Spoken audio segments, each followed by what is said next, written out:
On June 21st, 1964, three young men, two white and one black, set out to learn more about the burning of a church in Neshoba County, Mississippi.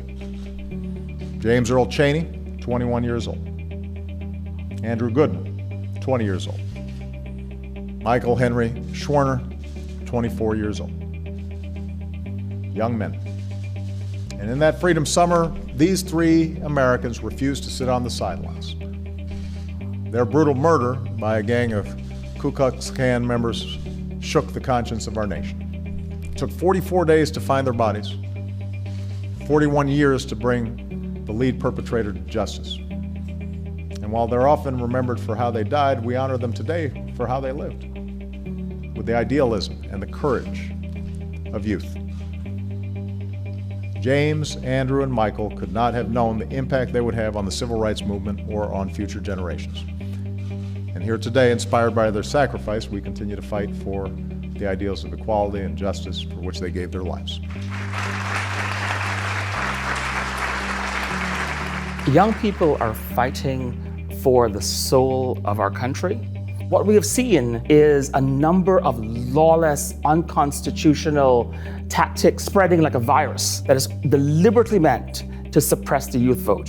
The Andrew Goodman Foundation is named after Andrew Goodman, who was my older brother by 3 years. He was actually one of 1,000 volunteers for Freedom Summer 1964. He went to Mississippi and along with James Cheney and Michael Schwerner were murdered by the Ku Klux Klan as they were engaged in planning to do voter registration and get out the vote for the black population. The mission of the Andrew Goodman Foundation is to make young voices and votes a powerful force in democracy. Andy Goodman was a college student, and that's really important because we think that young people are the ones who will figure out how to find the movement that will change things today, just as they did in the 60s. What we're doing about it is bringing together leaders on each campus. So we train young people on each campus. Our ultimate goal is to assist, create programs to increase the voting rate on campuses.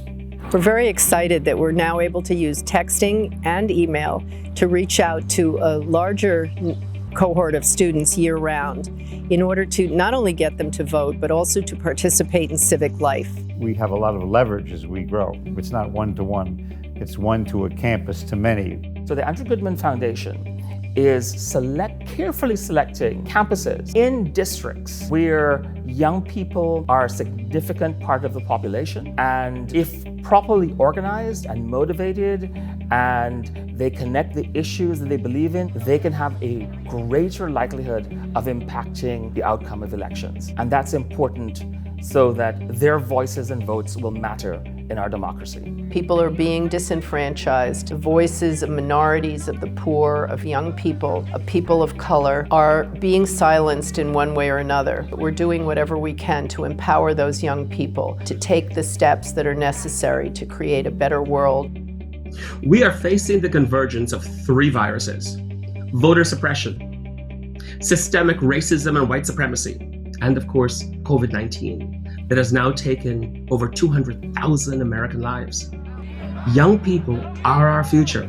We're supporting the issues that they care about. We're supporting their right to participate in this democracy. This is the election of a lifetime, and we need to vote as if our lives depend on it, and they do. What voter suppression looks like in 2020 is really unlike what we've seen in the past. It has to do with confusion, it has to do with COVID displacing students and them having to figure out where they can vote, where they have to vote, and how they can do it safely.